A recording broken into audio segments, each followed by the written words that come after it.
criança eu já vinha acumulando traumas e complexos. Eu lembro-me quando nós íamos para as aulas de ginástica, eu tinha vergonha e tentava esconder os meus pés.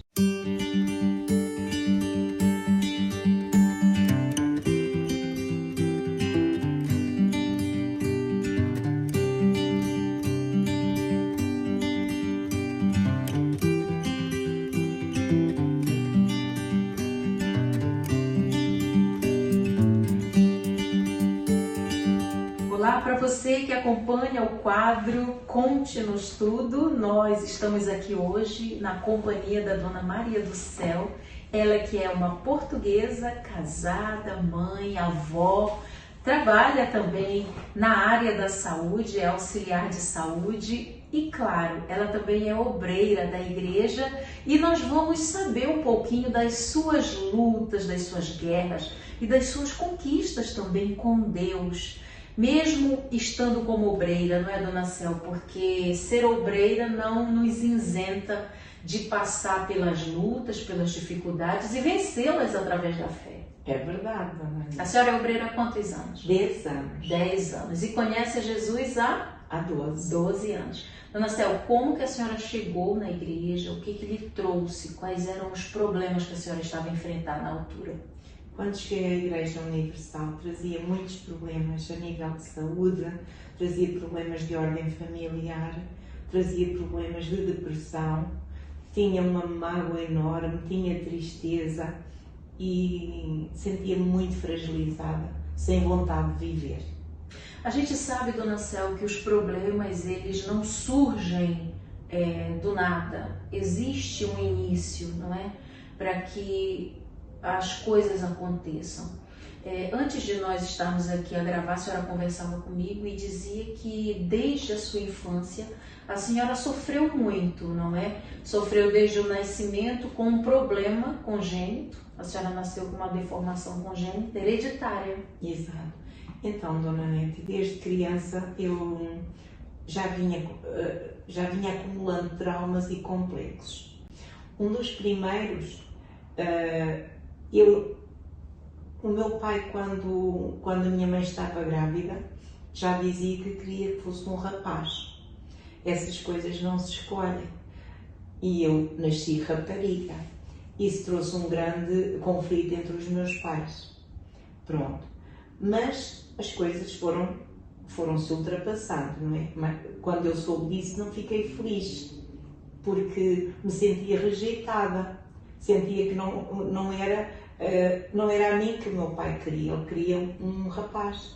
Mas ainda assim, eu fui conhecendo alguns problemas, os meus pais também tinham outras situações que lhes causavam infelicidade e eu fui vivendo a acumular traumas e complexos. E mais tarde, eu vi que eu tinha uns pés diferentes das outras jovens.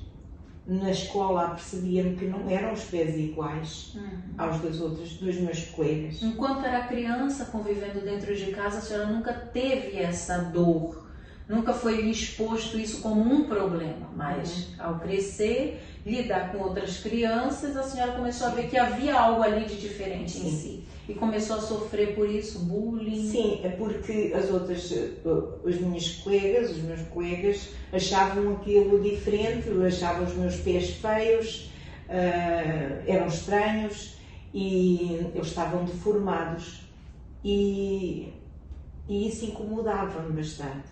Mas apercebi-me que a minha mãe tinha os pés como eu. Até aí eu não me tinha apercebido tanto disso. Apercebi-me que a minha mãe tinha também essa situação. E o meu avô materno, exatamente o mesmo problema. Tanto que o meu avô, já no final da vida dele, deixou de poder andar por causa dessa situação. E a minha mãe foi também, acabou por fazer cirurgias para ficar bem dos pés, mas nunca resolveu. Ficou sempre com problemas e, inclusivamente, não havia possibilidade de encontrar sapatos confortáveis. A senhora passou por todo esse incômodo que essa situação lhe trazia. Uhum. E o que isso lhe afetou interiormente? A senhora se via diferente das outras pessoas? A senhora se desvalorizava por isso? O que passava na cabeça da dona Isso me desvalorizava e sentia que não era aceita por ter esse problema. Inclusivamente eu lembro-me quando nós íamos para as aulas de ginástica, eu tinha vergonha e tentava esconder os meus pés, mas era muitas vezes difícil que não vissem os meus pés. Se ia para a praia, por exemplo, eu tinha que esconder os meus pés na areia, ou se ia para a água e ia a correr para não ser observada. Isso era um complexo muito grande que eu tinha. E dentro de mim isso me fazia sentir rejeitada, complexada, desvalorizada. Baixava a minha autoestima, não é? A senhora vivia se escondendo. Sim. A sua juventude foi assim? Sim. Escondendo e tentando, sorrir quando estava com as minhas, fazer-me forte quando estava perante as minhas colegas, perante os amigos e até certos familiares. Eu tentava aparentar que estava tudo bem. Mas quando estava sozinha? Muitas vezes chorava e sentia-me amargurada. Quer dizer, o buraco, não é? O vazio. Por isso que a depressão veio à tona, por isso que a senhora tinha desejos de suicídio, conforme me dizia. Sim, porque estas coisas vêm e nós vamos interiorizando isso e vai acumulando. E enquanto as coisas vão correndo mais ou menos, vai ficando ali em banho-maria, não é? Mas quando surge um problema mais grave por algum motivo, tudo vem à tona. E vem à tona todas essas coisas que nos machucam e que estão cá guardadas, não é? E assim a senhora levou toda a sua juventude. Juventude, a fase adulta, casou, teve filhos, não é verdade? E a senhora chegou na igreja com esse problema, porque contava a senhora no início que chegou há 12 anos atrás à igreja. Exatamente. Então a senhora chegou na igreja trazendo esse problema a se arrastar por muitos anos na sua vida. Muitos problemas, uns desencadeiam os outros, não é, Dona Nina? Mas a senhora acredita que o núcleo desses problemas uma das coisas foi exatamente esse problema que a senhora tinha nos pés, essa rejeição por parte dos pais, do pai da senhora? Sim. Portanto, já não é só, mas um conjunto de situações em que os pés também fazem contribuir para que esse vazio aconteça, aumentasse. A senhora chegou na igreja nesse estado, depressiva, desejo de suicídio, tentativas de suicídio, planeava o suicídio, traumas. Sim. A senhora viveu ansiosa, triste. Quando a senhora chegou na igreja, qual foi o primeiro sinal que a senhora recebeu de Deus? Então, quando eu cheguei na igreja, eu ouvia o pastor a falar como se fosse o próprio Deus que falava para mim. Eu comecei logo a sentir amada. Coisa que a senhora não sentia. Eu não me sentia amada, mas quando eu vinha à igreja, ao ouvir aquela palavra, era uma palavra que me levantava, era uma palavra que, quer dizer, aqueles problemas enormes que eu trazia, que era uma carga bem pesada, começaram a perder o seu peso, o seu significado.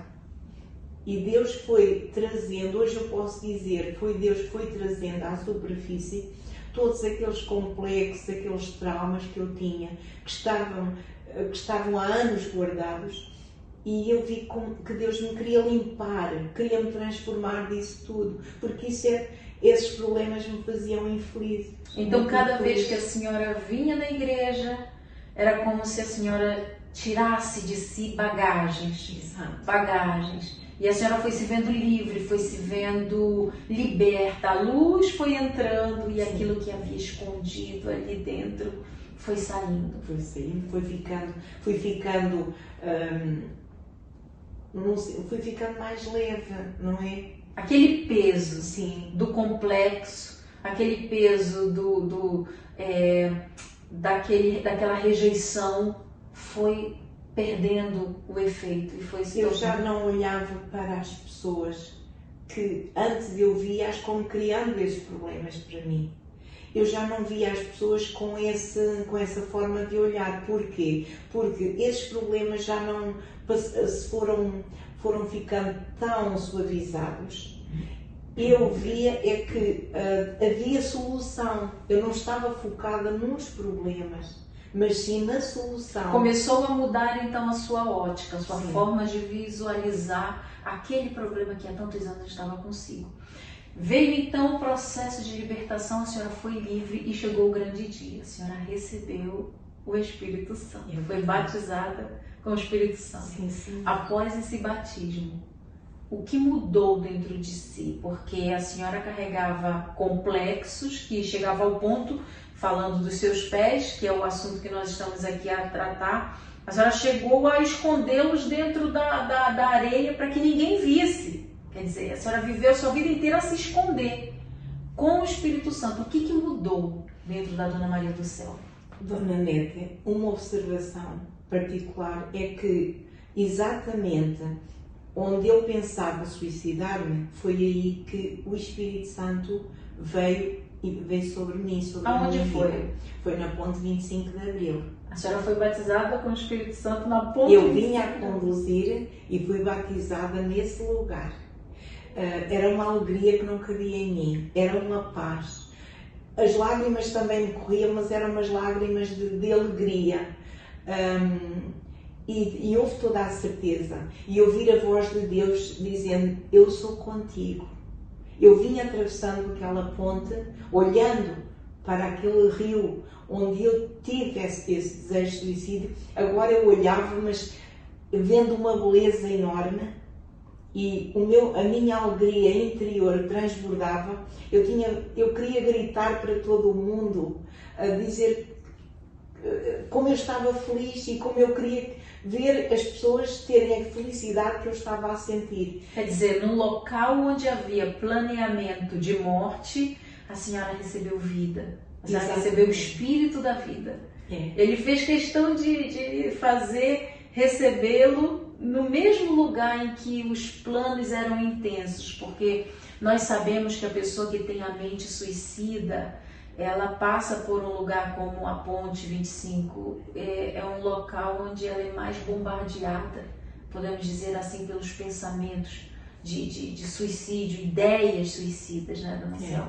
Exatamente, e eu pensava sempre, ou com o carro ou sem o carro, a minha intenção era mandar-me lá para baixo, para as águas. Eu não sabia como fazer, mas era isso que eu queria. Ora, e ali naquele lugar, ia conduzir o carro, eu fui realmente preenchida pelo Espírito Santo. Foi uma experiência única e que desde essa altura eu nunca mais deixei de ter essa alegria, essa paz que transborda. É como se é tal corrente de água que flui imparavelmente. E a senhora já não conseguia mais ficar só para si. Então foi aí que veio o desejo de servir a Deus como obreira.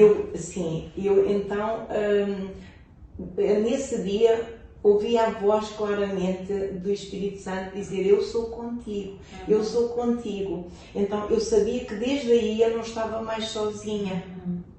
Eu já não estava sozinha desde que conheci o Senhor Jesus, mas nesse dia foi fulcral. Ele estava dentro. Era a confirmação de que ele já não estava à minha volta. Ele não estava ali, ele entrou em mim para uma nova vida. Agora, Dona Céu, quando ele entrou, aqui fora, exteriormente falando, nada havia mudado, permanecia tudo igual. Os seus pés eram os mesmos, não é? A situação era a mesma, mas algo mudou aqui dentro. E o que essa mudança causou, interiormente falando, na senhora, que fez a senhora vencer esses complexos? Houve situações em que a senhora foi confrontada, envergonhada, ridicularizada, podemos dizer assim, mas que a senhora se surpreendeu com a sua própria reação? Conte-nos como foi, pós o Espírito Santo, a sua luta. Então, as pessoas de quem eu tinha mágoa, eu já não tinha mais mágoa. Havia perdão, havia amor, havia vontade de dizer, olha, a felicidade que eu tenho, tu também podes ter. Já conte-nos do médico, porque a senhora me contava que a senhora foi até o médico por conta dos seus joelhos. Sim. E detectaram que o problema maior estava nos pés. Conte-nos da sua experiência. Então o médico disse que o problema não era nos joelhos. Se não tratasse os pés, que eu podia vir a não andar e ficar numa cadeira de rodas. Então no momento veio aquele pensamento conflituoso. Só que eu já estava forte. Então eu estava forte pelas experiências que eu tinha com o poder de Deus. E então eu disse, não, deixar de andar, dentro de mim eu dizia, deixar de andar, eu não vou deixar de andar. Então eu realmente comecei a focar-me sempre na solução e a ver-me sempre a fazer a obra de Deus. Eu nunca pensei em desistir, eu nunca pensei, ainda que o pensamento momentâneo vinha de que eu poderia não poder andar, eu dizia, não, eu vou continuar, eu vou servir a Deus, eu vou fazer a minha vida e os meus pés são preciosos. Mas então o médico lhe deu um diagnóstico que a senhora não poderia vir a não andar mais? Sim, o médico disse que os meus pés eram imprestáveis. E a senhora está a ver e mostrou assim o exame. Eu não entendia muito do exame, via que não estava bem, mas aqueles termos técnicos e isso, o médico disse que eu não tinha condição nem de uma cirurgia, que os meus pés eram imprestáveis. Então, eu ali... Ele usou termos mesmo dolorosos. Usou termos mesmo que eu não estava à espera, termos duros de se ouvir, mas não me intimidou. Não me intimidou porque eu ouvia também agarrei-me àquela palavra que diz que se tiverdes fé do tamanho de um grão de mostarda, então tudo pode ser diferente, não é? Então quer dizer, nessa altura em que a senhora recebeu um diagnóstico completamente diferente daquilo que a senhora esperava, porque a senhora não esperava ouvir do médico o que ouviu, ele ali desenganou os seus pés, não é? Quer dizer, ele até lhe disse que poderia vir a ficar numa cadeira de rodas. Então, quando a senhora ouviu essa palavra, a sua reação foi se apegar a essa palavra? Peguei na palavra. A palavra de Deus. A palavra da fé que faz vencer. Faz vencer. Jesus disse, se tiveres fé do tamanho de um grão de mostarda, podes dizer para este mundo, sai dali, para aquele lugar. Não estou a dizer exatamente as palavras, mas que Jesus disse que se tivéssemos fé do tamanho de um grão de mostarda, e a minha fé podia alterar toda a situação. Eu já estava apegada à palavra. Então, ouvindo isso, Deus trouxe ao meu pensamento essa palavra. E depois dizia ainda, quão lindos são os pés dos que levam as boas novas, dos que falam de paz e de salvação. Quer dizer, naquele momento a senhora foi preenchida pelo Espírito Santo lhe trazendo essas palavras, a palavra que está escrito na Bíblia. A senhora foi provando dessa experiência que ele lhe fez ver, não é? Quer dizer, o Espírito Santo começou a fazer um trabalho dentro de si de mudança de mentalidade, mudança de visão para os seus próprios pés. Sim. E agora eu já olhava os meus pés de uma outra forma, Dona Nete. Eu já não olhava os pés com aquela deselegância, com aquela aparência feia, que não serviam para nada, como aquela palavra do médico que me estava. Não, eu já olhava para os meus pés como lindos. Eu passei a amar os meus pés de outra forma, a ver a utilidade dos meus pés. Eles suportam o meu corpo, eles levam-me a tantos lugares, sem eles tudo seria diferente, não é? Então eu posso trabalhar, eu posso passear e ainda assim eu olho para os meus pés como se eles fossem os mais belos, sabe? Aquilo que eu via antes, eu passei a ver diferente. Toda a gente podia dizer que os meus pés eram feios, mas eu via-os como lindos. Sabe, Dona Céu, é importante a gente frisar isso que a senhora está falando, porque nós mulheres, você que assiste, que é mulher, você sabe o quanto a sociedade, as redes sociais, o mundo tem propagado a imagem, não é? A mulher é muito presa ao visual. E o que a senhora está a nos falar nos leva a entender como o Espírito Santo trabalha, como que ele age dentro de nós, porque ele fez, observe que esse trabalho foi exclusivo do Espírito Santo. Esse trabalho não foi um trabalho de um psicólogo, porque psicólogo nenhum faria a senhora tirar da sua cabeça aquilo que há anos a senhora vivia. É ou não é verdade? É verdade. Me corrija se eu estou errada. Não, é verdade, Ana. Porque, veja, a pessoa mudar a forma de ver. Ela começou a ver o valor que os pés tinham e não a aparência deles. É isso que o Espírito Santo faz conosco. Ele nos faz ver o valor que temos. Porque antes a senhora se desvalorizava. E hoje a senhora, pós o Espírito Santo, a senhora começou a ver com outros olhos, não é? E aí, mesmo mudando aqui dentro da Dona Maria do Céu, não isentou de passar por lutas, por depreciações por parte de outras pessoas, porque não só desse médico, sim, mas também teve outras situações que a senhora viveu. Sim, é verdade. Eu frequentei um curso de estética, onde nós, portanto, era manicure, pedicure, e onde nós tínhamos que fazer massagem nos pés, aplicar os conhecimentos. E então, nessas aulas de prática, nós tínhamos que fazer massagem, tínhamos que embelezar, tínhamos que fazer a pedicure, e era muito difícil, numa turma de 20 e tal alunos, era muito difícil eu ter alguém que quisesse cuidar dos meus pés. Eu estava pronta para cuidar dos pés de quem quer que fosse. E os formadores diziam que nós nem devíamos escolher, mas não tinha ninguém que quisesse tratar dos meus pés. Raramente alguém se oferecia e normalmente rejeitavam. E riam-se. Eu tinha uma colega que, quando aceitava, ela passava o tempo todo a rir dos meus pés e chamava a atenção da turma inteira para os meus pés. Mas eu pensava, tanta gente que não tem pés. E eu tenho pés, graças a Deus eu tenho pés, mas eu não criticava e nem olhava para elas. Eu acabava muitas vezes por rir com elas, porque não havia... Não quer dizer que a situação em si tivesse graça, mas eu via como eu antes também não tinha essa coragem para enfrentar o meu problema. E elas davam-lhes para rir e gozavam o meu pé, e eu pensava assim, se eu estivesse naquela situação, eu saía daqui, ou desistia do curso mesmo.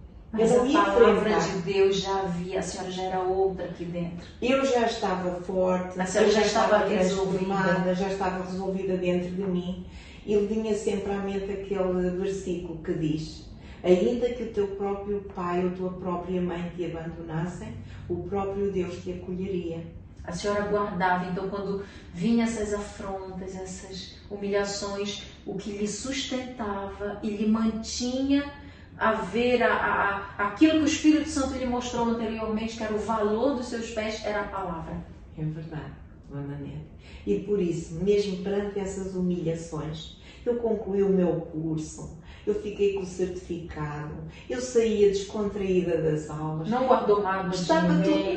Eu estava feliz porque foi uma oportunidade que Deus me deu também de provar a mim mesma como Ele já tinha feito uma obra maravilhosa em mim. E como é que eu podia fazer e desenvolver a obra de Deus se eu não fosse a própria obra de Deus? Exatamente. E isso é bom a gente frisar, Dona Céu, porque muitas pessoas, obreiros, quando estão diante de uma dificuldade, uma luta que até é vergonhosa, é humilhante, pensam que Deus não está ali, não é? A lhes ajudar, pensa que Deus lhes abandonou, quando não é verdade. Ele quer que a obra que Ele fez em você, em mim, na Dona Céu, seja vista nas lutas também, não é? Porque nós não somos servos somente no momento da facilidade, seria muito fácil. Sim. Mas nos momentos das afrontas, das dificuldades, não é? E é interessante que esta obra maravilhosa que Ele tem feito em nós, ela se vai aperfeiçoando a cada dia. dia. Ele quer fazer muito mais, se nós deixarmos. Não E é? se nós ficássemos conversando aqui, não faltaria assuntos, não é, Dona Céu? É verdade. Hoje, o que a senhora diz para essa obreira que está lhe assistindo, que de repente tem uma debilidade, tem algo que está lhe impossibilitando de servir a Deus como ela gostaria? Uma luta, um problema de saúde, não sei, algo que de repente tenha travado no seu serviço a Deus. Esse problema não lhe travou, pelo contrário, a senhora viu o seu valor, o Espírito Santo lhe mostrou o valor que os seus pés tinham e a senhora ultrapassou as suas dificuldades e tem servido a Deus até hoje. O que a senhora diz, Dona Céu? Então, para todas as obreiras, ou ainda que não sejam ainda obreiras, mas que tenham desejo de servir a Deus, não desistam. Antes, pelo contrário, foquem-se nesse desejo e apresentem-no a Deus. Porque o que Ele mais quer é ter pessoas com quem contar, não é? Então, Deus quer ser servido, mas não de modo como se fosse um fardo. Nós temos que estar leves a servir a Deus. Sabemos que é uma responsabilidade. Não vamos ignorar essa parte. Mas que essa responsabilidade não se torne um fardo. Porque é Ele que nos dá capacidade. Por exemplo, eu sem pés podia na mesma servir a Deus. Numa cadeira de rodas eu podia servir a Deus. Mas Ele providenciou de outra forma. Se eu não posso ir, eu posso ficar sentado e servir a Deus. Eu posso escrever cartas, eu posso telefonar. Hoje em dia há muitas maneiras de chegar até às pessoas.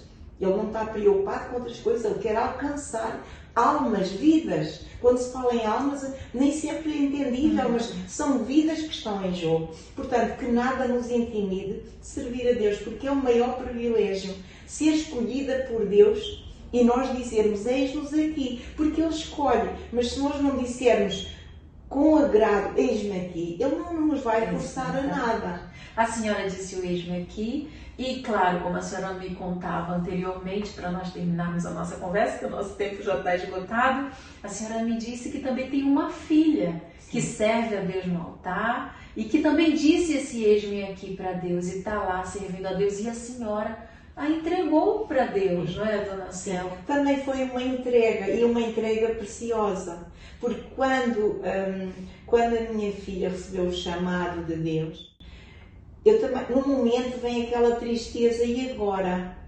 mas ainda assim Deus supre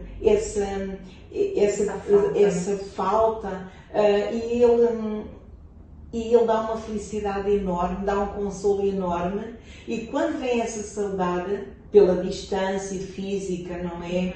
Pela ausência, quando vem essa sensação de peso também, porque os sentimentos muitas vezes nos querem engolir, não é? E temos que os saber digerir. Então, mas que é real, a ausência dela é real, mas ainda assim o Espírito Santo supre, como Ele supre outras necessidades, Ele vem e nos consola. E nós, ao receber esse consolo, ficamos tão felizes por pensar assim, afinal, quantas pessoas gostariam de ter este privilégio, esta honra de servir a Deus? E então, por mais esforços que se tenham que fazer, vale a pena, porque a felicidade é única. Não há melhor trabalho do que fazer a obra de Deus. E quando enverdamos por esse caminho, é o único caminho. E não há volta a dar. Não é para olhar para trás. Porque se olharmos para trás, nós vamos perder a oportunidade. É uma oportunidade que não podemos perder. Servir a Deus é o mais elevado privilégio e quantas pessoas soubessem quão bom é, gostariam de estar também, não é? Com certeza, Dona Céu, somos privilegiadas por servir a Deus. Então fica aqui a minha conversa com a Dona Céu. Queremos agradecer você que esteve conosco, fazendo companhia. E se você deseja também servir mais a Deus com a sua vida, faça parte, junte-se a nós, porque nós, a seara é grande, não é? E os trabalhadores são poucos. Os trabalhadores são poucos, os campos estão brancos, então junte-se a esse exército de servos do Altíssimo, tá bom? Nós ficamos por aqui e até uma próxima oportunidade. Deus abençoe.